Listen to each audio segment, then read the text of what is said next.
Avambo Ogbuefi Eze-Ana Ugochi tubelu Oraifite bụrụkwa aka ji ugo. Ihe na-achọ ịkọwa nwaanyị awaji enyi nwoke disagreeing with you na ebe i kwuru na spirituality na-enwere ike dị na mmụọ ọbụla, whether ma ọ bụ Chukwu okike pụrụ ime ihe niile ma ọ bụ entities of powers. Now ihe na-achọ ịkọwara gị bụ ihe ị na-akọwa ọ bụrụ taa ka anyị nụbara ụdị nkụzi a. Ọ bụrụ taa ka anyị nụbara ụdị nkụzi a. Anwe ndị a na-akpọ atheist. Atheist bụ ndị ekwenyere na onwere mmụọ dị na onwere mmụọ mewuru ihe. Atheist bụ ndị kwenyere na ihe na-awọ dọkịta omee na onwe ya. Na mana achọrọ m ịkọwara gị ihe gbasara spirituality. Nke mbụ, spirituality all over the world is one. And ọ bụrụ ndị Igbo bụ ndị izi mewere spirituality. Spirituality dịwara mgbe gburugburu. Ọ bụgo na mma like insight some certain places in the Bible and ihe gbasara world religion and the spirituality all over the world. It will interest you to know that there were many spiritual sects. Abụ ndị ọcha maka ị na-ekwu na site ndị ọcha na ọha abụọ ka ibe na ọha kacha malụ. Mana ana m achọ ịgwa gị na world spiritualist sect enwelu nọ ndị ọcha na top rank. Ha bidoro ihe bifo amụọ mụ na gị. Nke mbụ, ọ bụrụ na o nwere spiritual sect a na-akpọ ịka nka or spiritual sect, ọ bụrụ ndị Igbo bidoro ihe. The leader is the Mahanta. The present Mahanta is in US. Then enwelu Buddhism and Hinduism. Then ndị India. Ndị India na-agwa gị bụkwa abụrụkwa ndị Afrịka. Maka ị na-ekwu nọ ihe niile a mụ na the spirituality ya nwee ike inyere anyị aka. Mana ana m achọ ka site ala gị ndị bụ ndị ọcha ndị anyarị. Ndị na-practice kwa spirituality a. Even na countries ndị ahụ ị na-ekwu na-eme ọfụma. Aside goro nga America. Gwa gị na the leader, the spiritual head of the Ikanka is in America. Gwakwa gị na-enwekwara n'India. Gwakwa gị na-achị gwakwa ọzọ gwa gị na-enwekwara ha na Hinduism, Buddhism, Hinduism na China. Then ana m achị gwakwa gị na spirituality ihe na-ekwu maka ya bụ o nwere ndị a na-akpọ Great Message. The spiritual head of Great Message is a spiritual movement. Bụ bi na ebe a na-akpọ Mountain na Austria. This is a German, the founder of the light of the truth, Abroshin, is a recent. So I can work with free message. Ndị a niile with spiritual groups. And I can tell you the America of today, you cannot be talking about the real readers without talking about the Freemason and the other world spiritual set actually one by one. And then that need even daughter. Having established na spirituality, world spirituality, how the movers and shakers that put leaders in place of authorities practice spiritualism. Some of these world leaders, if you like, I can say begin to call their names and the denomination they belong to. I have been to India. I stayed in India over 20 years now. Yes, before now, I was in India in year 2003. Now, you can see 2 years ago. And I followed them to their temples. I followed them to their temple and I understand. I went there as a researcher. Yes. I followed them to their temple. I followed them to their feast. I even eat with them. Despite the fact that at that time I was still a Christian then. Then, having visited them, I can tell you that India and China is the fastest growing economy in the world. You can prove me right? Even if we talk about productivity, go to where they are selling spare parts. More than goods there, half of it is either from China or India. Go to pharmaceutical. Go to tools and everything. Motor parts is China and India. Showing well that they are doing well because even Bible said, righteousness exalts a nation. Sin is a reproach. So I can tell you that these countries are very high because spirituality, they don't joke with it. Spirituality, because spirits control the physical.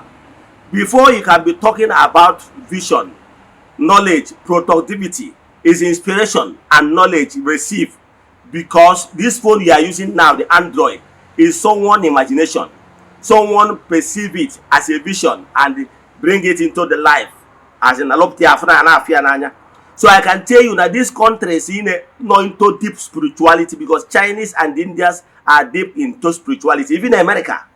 Yes, so I can tell you now, because they connected themselves with spirituality that give them the vision by into creativity. Because enwere mmụọ na-afụ gbasara creativity, anyị na-akpụ ya mmụọ nsọ, ndị ụka kpọrọ ya mmụọ nsọ, anyị bụ ndị ọdịnala kpọrọ ya agwụ. Agwụ means the gift that is in charge of giving gift. Ndị ụka kpọrọ ya onyinye asaa nke mmụọ nsọ na-enye. So ndị ụka kwenyere na-enwere mmụọ na-enye mmadụ ike ma ọ bụrụ na ikwelu. Sometimes we advocate for quietness and meditation. Whenever you are quiet, you meditate, you attract those natural beings that will give you strength, vision and knowledge. Ihe ga na-eme ka ego wee bịa. But enwere mmụọ ga-enye gị that wisdom ị ga-apply ọ bịa into fulfillment, bring success. Nke bụ eziokwu bụ na mmụọ anaghị enye physical money. Mmụọ anaghị enye physical money. Ọ na-ewute m na Igbo spirituality ndị mmadụ ji bastardize ya che na Igbo spirituality bụ ịgwọ ọgwụ. Ịgwọ ọgwụ bụrụ onwe ya ihe dịrị onwe ya iche. Mgbe buru gboo, mgbe ezi dịrị ukwu ụkwa, eso m na ndị na-epu ọpageti na-agwa ndị mmadụ na ịgwọ ọgwụ abụrụ ọdịnala Igbo. Na ịgwọ ọgwụ bụ ife kpatara mgbe buru gboo a na-eji agụ na-asa mba na-asa eji akpọta dibịa na-agwọ ọgwụ. Ọ na-ebi n'ịkpa maka ihe ọ na-ebubata, mana ụmụazị kịta jezi na-eburu ajọ ọgwụ na-ebubata n'ezinụlọ. Nke a bụ nkụzi dịrị onwe iche. Mana ihe na-achịkọwa ndị Igbo na-ekwu bụ ịchụ aja, ka Igbo na-achụ aja maka na Igbo kwenyere na mmụọ. Maka gụnwa na-asị na Igbo ekwenyere na mmụọ, na Igbo bụ jọs ndị n'ọrụ onwe ha. Igbo kwenyere na mmụọ matara Igbo ji achụ aja. And I can tell you na every world religion kwenyere na mmụọ kpata ha ji achụ aja. Ndị Catholic bụ ndị isi Christianity, because without Catholic no Christianity. Kwenyere na aja, akpọrọ ya aja mass. Ha chụcha aja, ha gwa gị jekwa gị eme corporal work of mercy, like ineta ndị ahụ adọrọ ije motherless baby nye ha arms, give arms.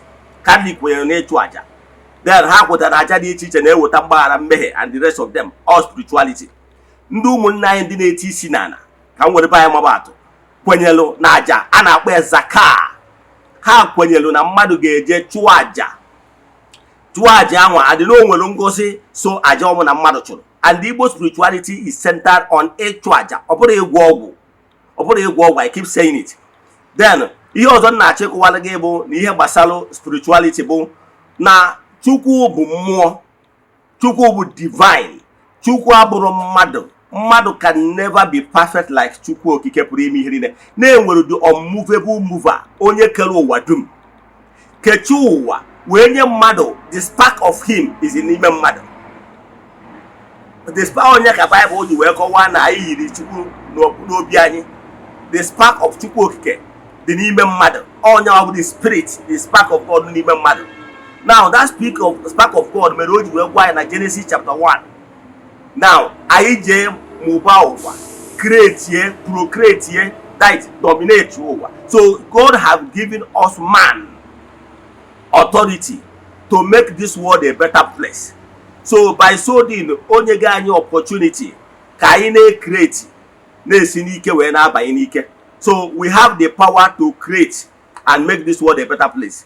So ọ bụ ma Chineke o nyere mmadụ ikikere, mana esi na Chineke anọrọ na ọ nara aza ekpere, because na Chineke nọ and Chineke chọọ ịza mmadụ ekpere, ọ ga-esi n'ime mmadụ wee zanya bụ ekpere. Because we are God. We human beings, we are small God. We are small God. So because na the spark of God is in us, dịkwa n'ime gị.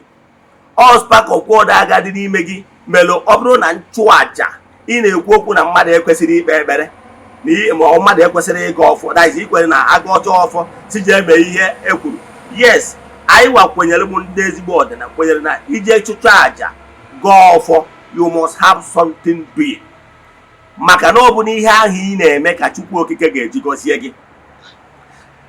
Ihe ahụ ị na-eme ka Chukwu okike ga-esi wee gọzie gị, wee nye gị vision and knowledge, ihe ị ga-eme, services ị ga-elenda. Then ọ bụzie na mmadụ dị interested in your services or your goods ịkpọsara na shop, if we are the price, he said there the price, the equivalent to the services you are rendering, the person will give you what is known and called legal tender money. But spirituality cannot give you raw money, whether you chụrụ aja enu chụọ aja ana. No. Yes, spirituality ga-enye gị vision, knowledge on how, what you will be doing, services you will be rendering to humanity, so that people that is interested in the services you are rendering will come and ask you, Kelu ihe a ga-eme, and then I am a lawyer. If you came for my services, I will tell you my consultation fee. So what I'm saying is that na spirituality nwere ike, then maka ihi na Chukwu ga-esi na ebe mmadụ nọ wee nyere mmadụ ibi aka. All spirit na connect ya. Example, ikwu na mmụọ enwere ike ọbụla ka m kọrọ ha akọ. Enwelu ewu Nigeria onye Abia steeti bịara na nke m last 3 years. Ọ na-anụ onye ọcha, ọ mụtara nwa. O wee sị m Eze-Ana na ya agbago mbọ niile o nwere ike ịgba ịchọ inye gị contact ya privately verify ya maka ị na-asị na mmụọ enwere ike. O wee contact ya sị m Eze-Ana na ihe emego IVF, that nke anyị na-preach maka ama na believe na reality aba. O mego IVF many a times, o mechaa ya ọwụchapụ. O wee kpọọ m Eze-Ana sị m na anya nwa ụkwụ isi ike na mba Germany ya nọ hụ ma ọ bụ na amụta nwoke a nwa. Wee jụọ ya ka o sị m ka ihe a chọrọ ka eme, si ya na ihe mere na ya agbagoro afa ka a mara ebe nsogbu ya si. O wee sị m gbaa afa, ịkpasị afọ, o wee kwe m nkwa mmechi enye gị kọntaktị ya verify ya. O wee sị m na ọ bụrụ na Eze-Ana sị m na ọ bụrụ na ya dị ime nrụcha ọrụ ya dị ime mụọ nwa, dọkịta confirm na ya dị ime na ya egbu ofu ebu. Ọ bụrụ na ya buchaa afọ ime a mụọ nwa n'udo n'ofu efi ka a ga-eji wenye Thanksgiving. Nke bụ eziokwu bụ na this lady chọọ emecha enye gị verify ya.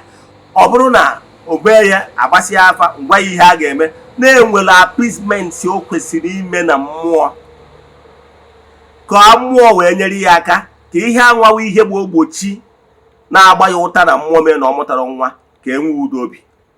Ngwacha ya nke e nwere ike ikwetara, mana ana m achọ ịgwa gị na-emesisi jụọ ya na onye a na-agwa gị etinye gị mego IVF couple of times ọ wụchapụ. Na mgbe m mechaziri ihe a, o wee bụ na ejere rụcha ọrụ ma appeasement ya obere oge, o jekwa gụnye afọ ime, gụnyekwa ka o si agụnye ọnwa nọrụ onye Thanksgiving. Emesịa mgbe o buchara afọ ime mụọ, emekwa again amụọ nwa ahụ ọtọka mezuo nkwa efie. Ị nwere ike na-asị na ọ na-eme, mana ihe nchọrọ bụ chọọ enye gị. E nkwara onye ọzọ, another woman na US similar thing mekwara ya. Ka m bịa, okay, ka m kwụsị down. Yeah, ka m bịa, okay. Now white woman na US the same thing. So these two people now ị chọọ enye gị their number, ha ga-agwa gị na ha agụnyego many a times mena arụsịzi ọrụ mmụọ ha dị ime taa. Wadalụ inwe ajụjụ. Yes.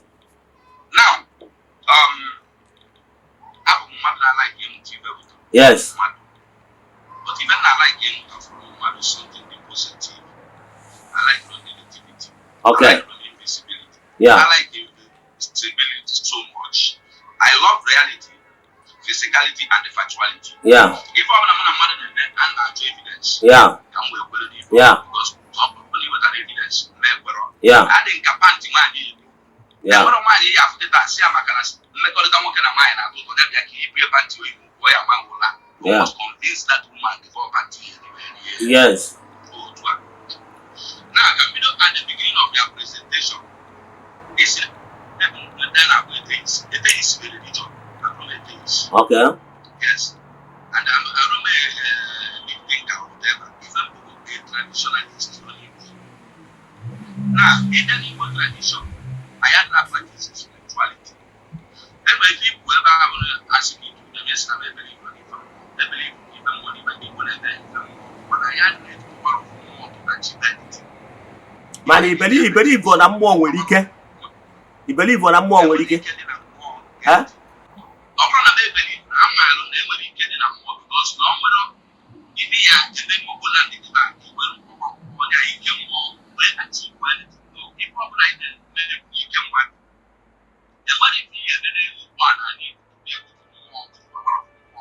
No. Okay. Okay. So, after many things, even with traditionalists, you go meditate to what practices. For example,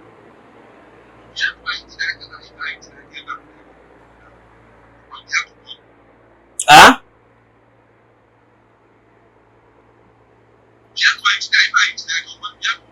Yes, because yeah, you also, yes, elephant tusk, yeah.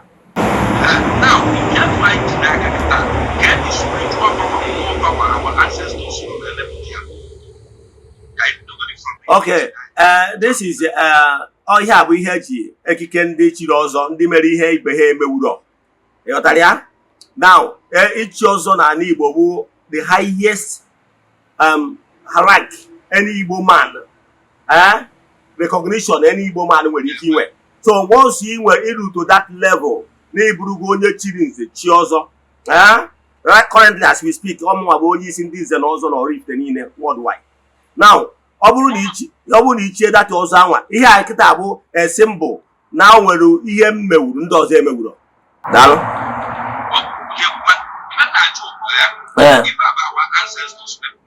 Yes.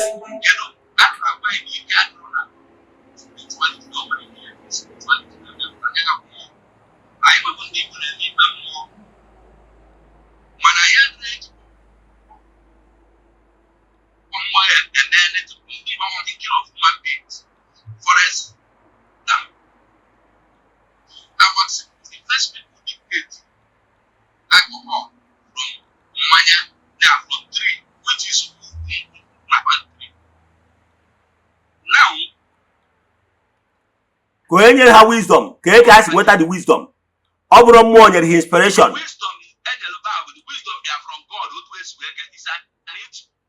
That God ọrụ nyawa bụ mmụọ anwa. God, ọrụ God na-enye inspiration.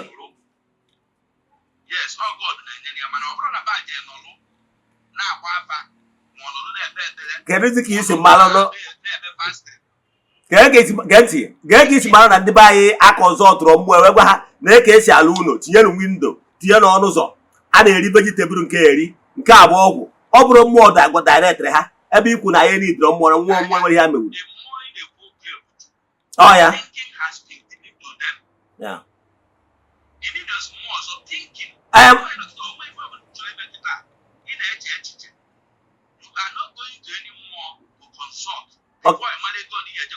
Mana ikwenye inspiration mmadụ inwe mkpalite.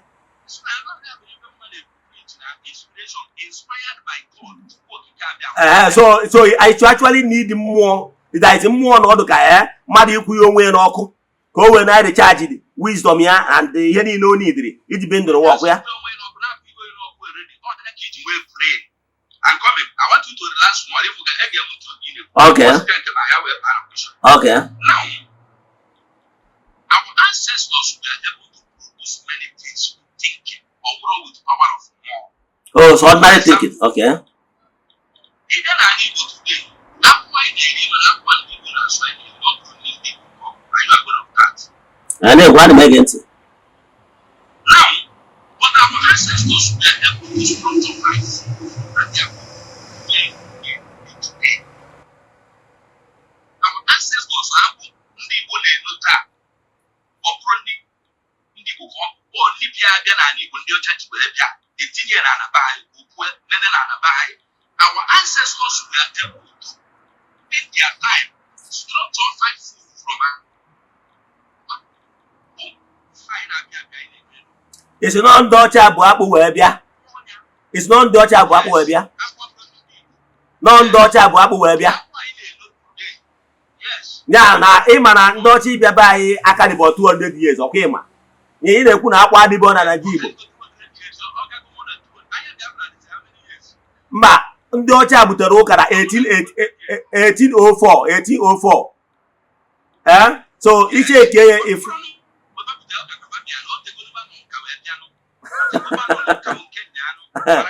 okay.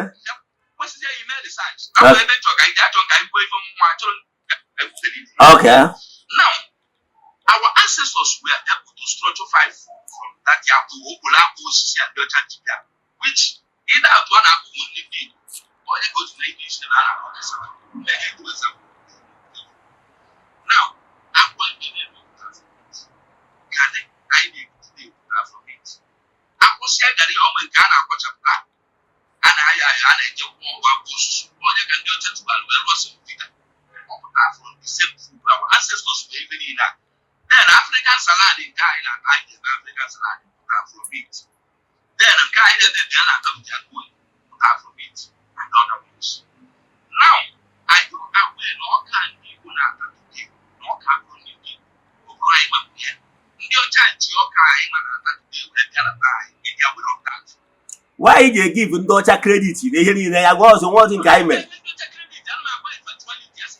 Can you hear the buy the before Ndocha that a well Nanka in a okay.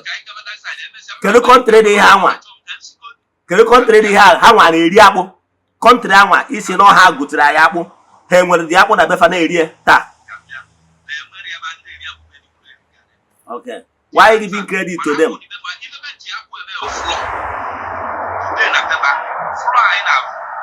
Find out when I told that other side I told people that spirituality our ancestors give them and not thinking. That's the example. Now, are you aware or can be good at the time or is here can be good at if they are way or running people or not your child you're gonna buy our ancestors were able to structure 6 food from worker if they are aware of that. I wasn't in your credit to Ndocha, governor national hammer because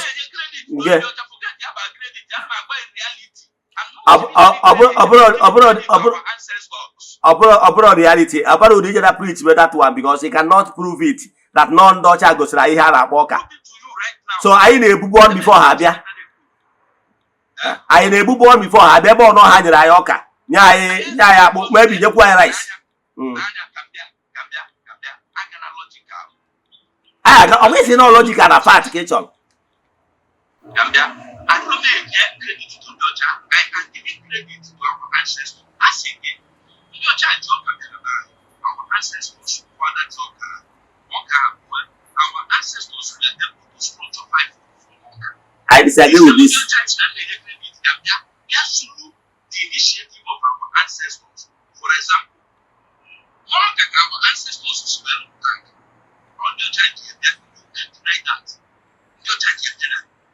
But the fact remains that your child our ancestors were able to use their thinking to structure account from from now the same of your child yes, to that initiative for the thinking for the intelligence better work for start. But the clear now. The man they get your credit to our ancestors.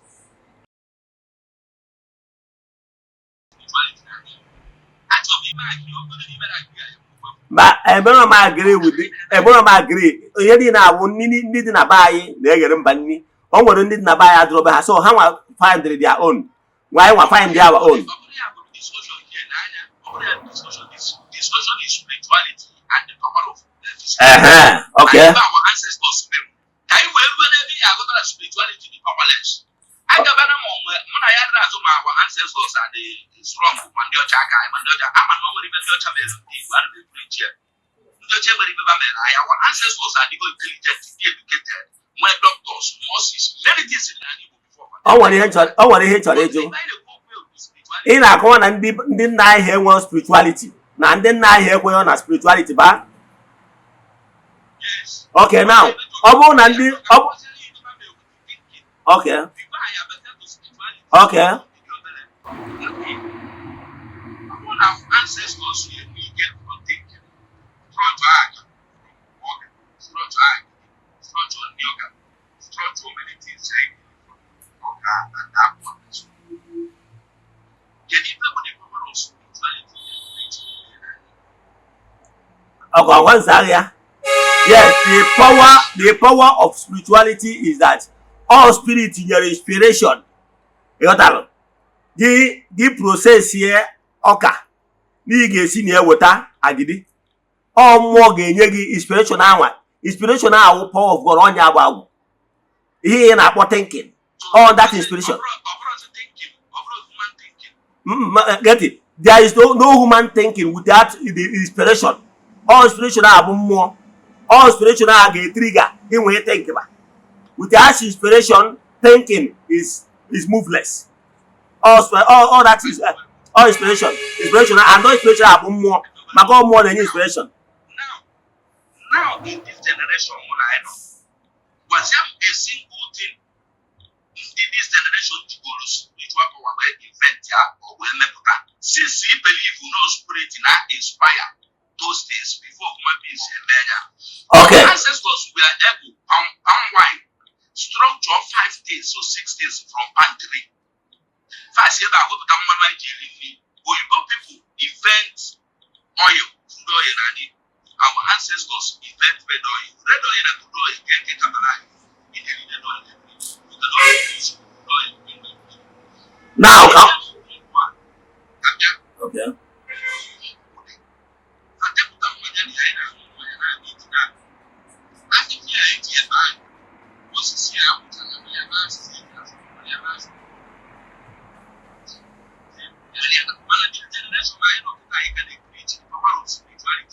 Since you acknowledge that spirituality and inspiration inspire the woman, one even the generation might go that inspiration from spirituality power when just one thing. Okay, thank you. Thank you. Enwere ụfọdụ ya na-aya kịta because of inspiration and gift. Because of inspiration, I nwetara example enyule. I can tell you without fear that onye na-aya enyule, there is no point taking the person to hospital. That Igbo spirituality and the twice ya warrior nwere ga-enye anyị wisdom. Anyị malụ na anyị ga-eweta chlorophyll, anyị ga-eweta nka, anyị ga-eweta nka wee gwọọ ya. All spirituality anyị nyere anyị that inspiration etu esi agwa enyule maka na enyule adịrọ last 500 years. Enyule bụ ihe pụtara recently. Mana ana m achọ ịgwa na anyị gwawo ndị gwere na mmụọ spirituality na-eji power of spirituality gwọọ enyule. Aka esi m nye only one example. Huh? Yes, I use spirituality to go and listen to one example. I can only one. Okay, yeah. If I hear the spirituality, well, yes. Okay, now, he also I go spirituality where me. Bo na eto ye no kita. No bo na waja if you come to me fafa.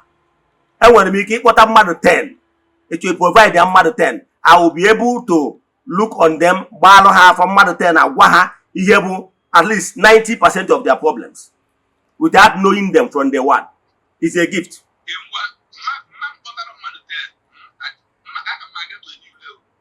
Matoka is in under instances. Mano, we don't try oh, we don't try you. You could deny her in a separate in deny from spirituality, but I can tell you, no more di chichedi no bodobuna. Boost spirituality ever ankolo more can more dwell in the midst of people for a purpose or the other. Example, etu debe father gesi we woni achicha. What to Jesus ya o kwere ya na achicha we dobe na mostras ma na chapel. No de ka chukwu ha we no na etiti ndị nke ka ndị nke we je na akọsaria ihe. O ihe ha kwenyere ya. Mana ndị nna anyị ha kwenyelu na mmụọ nya akpata na eji kpọtuo mmụọ dị iche iche n'obodo ọbụla dịka police station.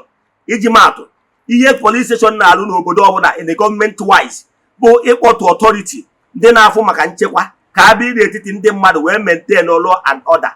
Mana ndị nna anyị ha kpọturu okwu mmụọ like mmụọ dịbe nna mkpụrụ okenye na ụmụ ya efie a na-akpọ ụlasị akpọturu mmụọ mgbe a na-alụso anyị ọgụ.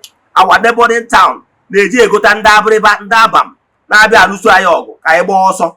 Etu ọ dịgbo ndị nna anyị ha wee kpọtuo mmụọ wee sị mmụọ no n'ebe ahụ ihe nketa anyị na ya agbapụrụ mmadụ biko chekwaba anyị wee kpọtuo arụsị anwa. Ndị arụsị ahụ ihe merenụ na ndị a they couldn't fight us again and onye mere anyị ji biri ebe anyị bi na. So ndị nna anyị ha wubere arụsị dị iche iche n'obodo dị iche iche and arụsị niile ahụ ebe a kpọturu mmụọ. So ndị nna anyị ha na-eme ihe mmụọ ọ ihe m na-ekwu.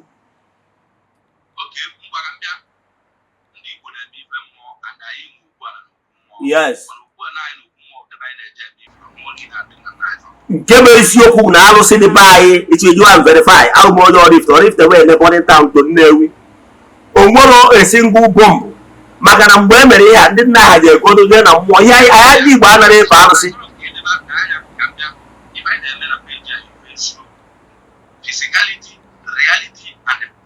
Ihe nnachi fat nnachi gwa na o nwere a single bomb.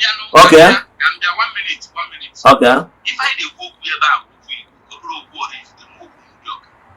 find out everything now cannot come out from my mouth. I am representing people here.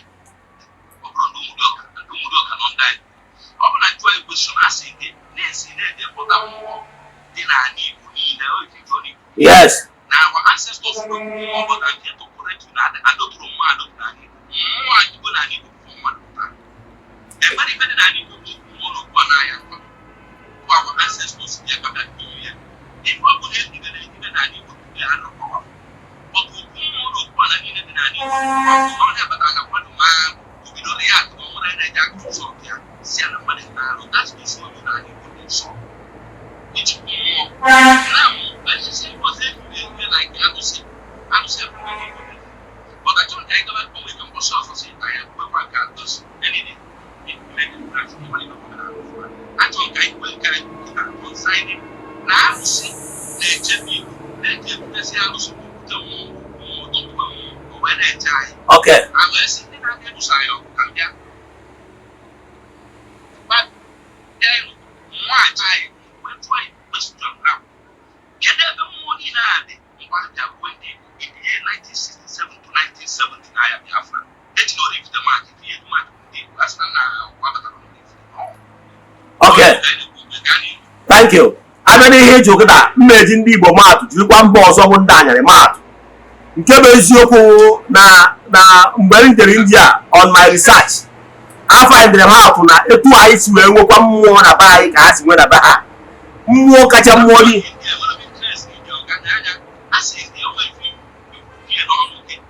Get it. Okay. Get it. Can I say here? When I get about 1967 to 1972. Thank you. Yen na check one game na mmụọ ndị be anyị dọtụrụ dị ile and mmụọ bụ na adọtụrụ nwere purpose eji dọtụ ya. Nke adọtụrụ maka agha like nke dị benna adọtụrụ ya maka agha anyị na neighboring town ọ dị ile. Mmụọ bụ na adọtụrụ n'ala Igbo nwere ihe eji dọtụ ya. Ọtụtụ mmụọ adọtụrụ n'ala Igbo abụrụ maka agha ka eji dọtụ ya. Ana m achọ ịgwa na 1967 ị na-ekwu okwu ewu. Mba 9:30 don't worry. Anọ m 9:30 don't worry. Ihe m na-achọ ịkọwalụ gị bụ gee ntị ịmara o nwere etu ka nkọwalụ gị mmụọ niile adọtụ o nwere etu ka nkọwalụ gị ghọta ọfụma. Okay. The question is this. Is it not more? Yes. Now, no. No. The Bible go west more. Let's say I'm not going to know what we know. More in a good balance. And when you go Genti. Genti, I call it.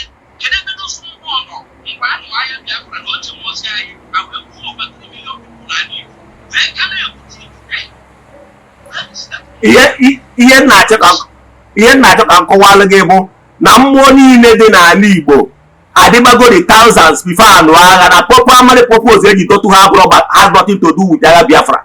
Ịghọtara ya? Mana ana m achọ ịkọwalụ gị na ebe anwa ị na-efilu na mmụọ adịrị ile mmụọ ndị adọtụ nwere reason eji dọtụ ha and ha niile na-arụ nchekwa n'obodo dị iche iche. Primary purpose obodo ọbụla ji kpọtụ ha enwere 1967 ọkwaghị nke ụbọchị a onwere arụsị dị akpọtụ 1967 arụsị ndị Igbo niile dị n'obodo niile. Yes.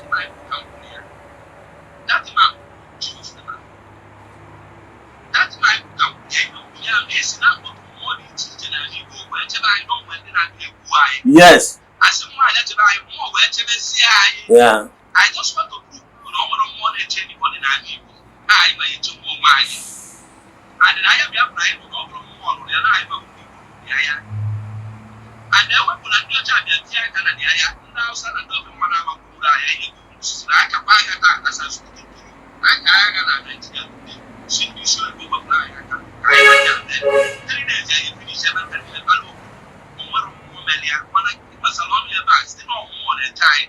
I want to use this question to prove you wrong that there is no single power in spirituality. No. There is power in spirituality. Can ever money now?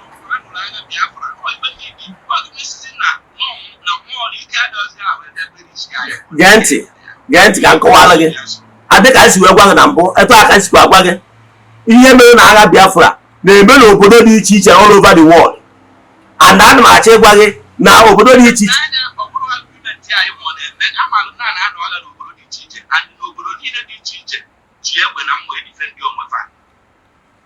emphasized here that in Africa what you have to see where tell on one of the and people see at that means now see where you get each eye nothing more than that's why I'm not asking you can ever be able to see what you get what is why now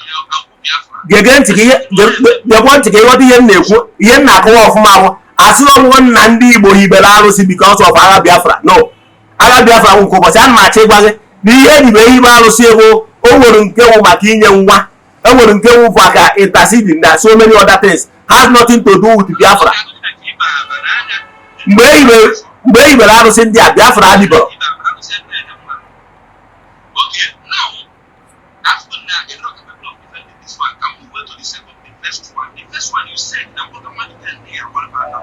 Yes.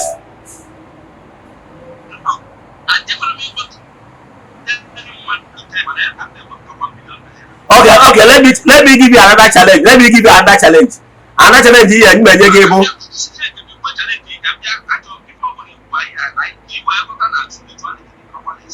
Yeah. And that's why you one there's a man, one the pastor in Nigeria, who telling them what? Yes. What is it?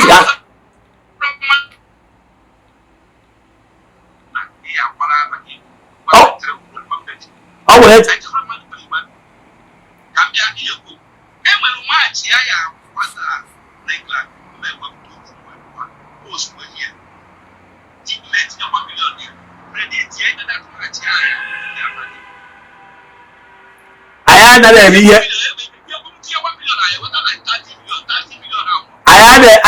Igbo spirituality does not promote gambling. You are talking about magic and gambling, and which the match officials so the referee has the power to turn everything na match. It's an advantage for you. The match. I must surely see. I guess it. I had a mere gambling. Ihe ma agwa gị bụ ihe ọchọ nye m afa relative gị mmadụ from your relative mgbarụ ha afa enidom mgbarụ ha afa agwa gị ha ma testify ya na ihe nkwuru fact without ifụ ha ebe na ada the power of spirituality mana ihe na-achịkọwara gị ọkwa match ka ị na-ekwu adịm predict match adịm eme ihe gambling because ọdụrụ necessary ọdụrụ necessary ịta na-ekwu ọdụrụ necessary ịtara ya mana ihe na-achọ ịkọwara gị bụ o nwere ideas ngwa njụrụ gị si ịghọtara ihe bụ na atheist ghọtara ihe bụ atheist achacha. Ọ bụrụ na ịghọtara ihe bụ atheist bụ a group of people that na Google ndị ekwenyere na enwere Chukwu na-eme ihe ọbụla na-enwere mmụọ na-eme ihe ọbụla. So na atheist na ihe na-eme n'otu ya so atheist ya whether iwu onye Igbo. Okay. One simple thing in our now, one simple thing or even now you're to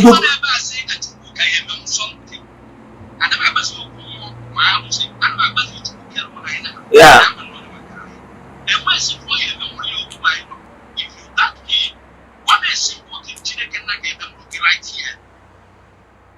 Now, if I Chineke remember is my life giver now.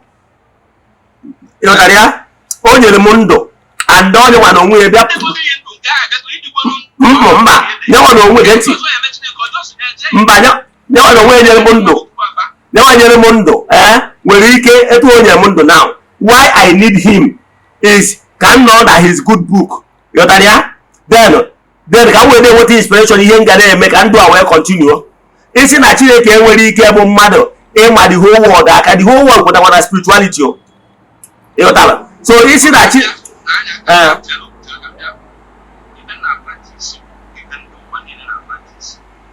physicality, virtuality, and the reality. Physicality, virtuality, and the reality. Now, let me. God has given you life. He now give eyes to you to be seen. Am I right or wrong? Yeah. Onye police akaya fuso. Onye freeze. Onye police akaya fuso again. Onye nye na agwa agwa. Akaya fuso like ọ bụrụ na anyị ya dị totally dead, ọ ma afụ ụzọ.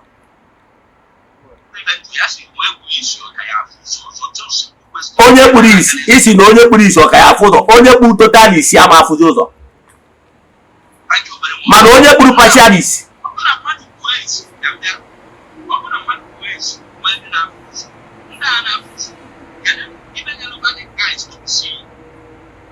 ọ Chukwu, ọ ike Chukwu.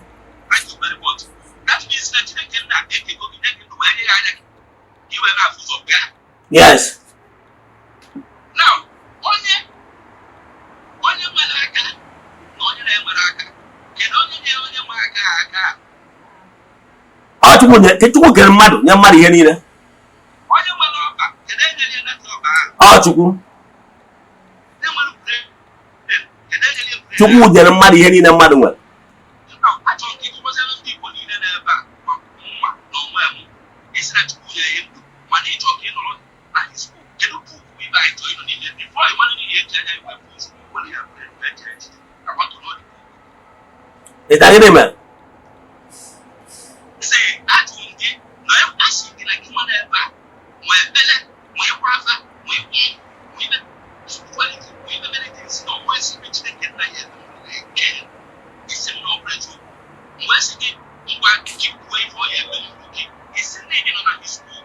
Mgbe gwa iwe esi gị na onye nwe anya na-afụ ụzọ mana ekwu isi ada afụ ụzọ, onye nwe ntị na anụ mana onye ntị ya ji ya ada alụsị ife. And all these gifts were given to us by God.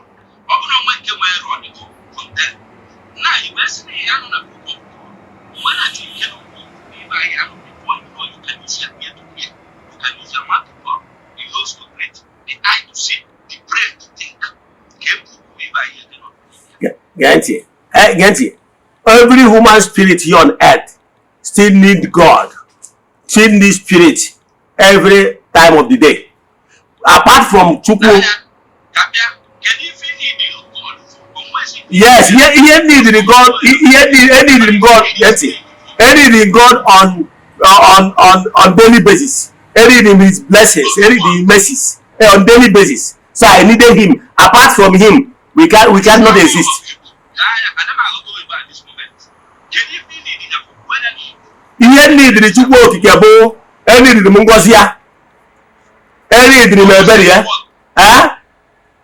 Ogologo ndụ na-arụ isi ike. Ọ Chukwu na-eme ya. Ọ Geti ogologo ndụ na-arụ isi ike. I don't mind. I can stay till 10 o'clock. Ogologo ndụ na-arụ isi ike. Mana ihe na-achọ ịkọwara gị bụ family, o nwere family mma na-anwụ ọnwụ. Every 3 years somebody will die. Every 3 years somebody will die. Every 3 years somebody will die. So mba ihe nwere evidence ka m na-akọwara gị. Okay, why oji? But why oji awa every test? Okay. Ke cause ya? Okay. Okay. Okay. Okay. Ọ nwere ajụjụ njụrụ gị na ikweta ọrụ n'ihe na reality a. Okay. Yes.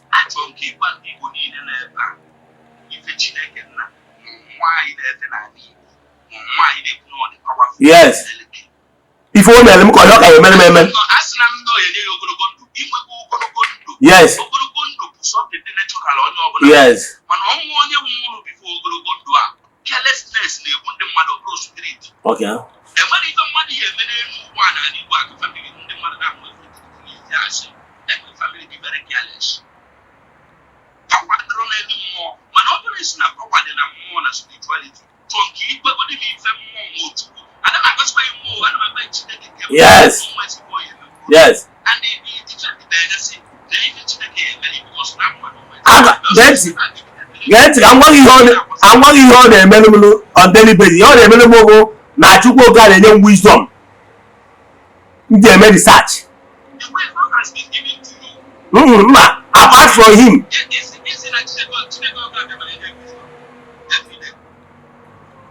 Get it? And new inventors. And when we often can develop in future, all your name wisdom and knowledge.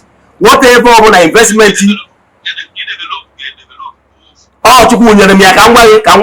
when I opened my first factory, all know I went for the phone as some youth and when he had a wealthy when they midnight, we'll see more. Can you game to combat this unemployment within my limit? Then ever catching water vision, Mujame peso so factory, and I did it. All more, your brother come. Apart from more, I can do nothing. I do business in a factory. I want from different idea of it. Because the things were better than my thinking will not be able to carry it without vision. That knowledge, but from Mike Chukun, in all our inspiration. All know about I need them no. When we can is inspired, when we can change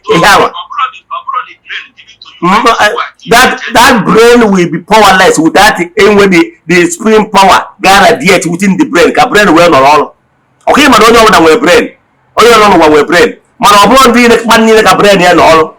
Because apart from if you only queer brain and all.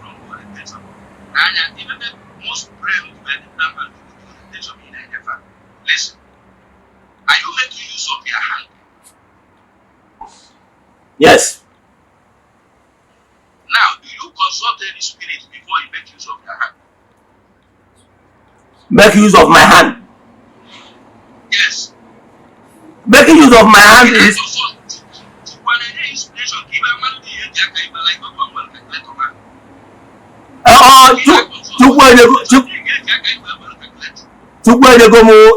Power to procreate. Only power na general genesis. I need constantly his support because everybody come manage in a bank. Men we are wired that we always think to survive. You can only survive by thinking, not by prayer, not by doing alpha, not by doing tutu, not by going to Eze-Ana and go to the powerless and others. But your brain is the only spiritual power that you have as a human being. That's why you have to make your channel one and you make things in your channel now, and then now, and the actual benefits, brain and the normals. Yes. Then I think they process the inspiration from all the Americans. And where am I?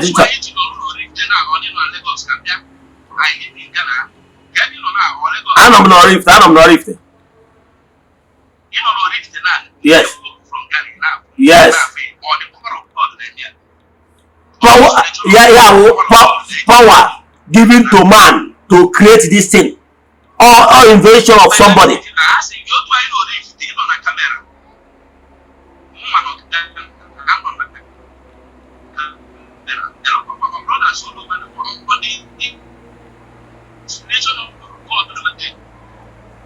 All because Chineke nyere mmadụ inspiration go procreate here, or continually create. So we are giving power by Chukwu Okike to continually creating. This program,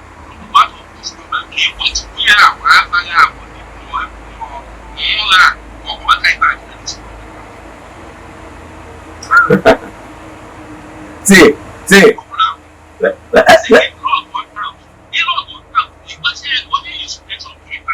Get it? I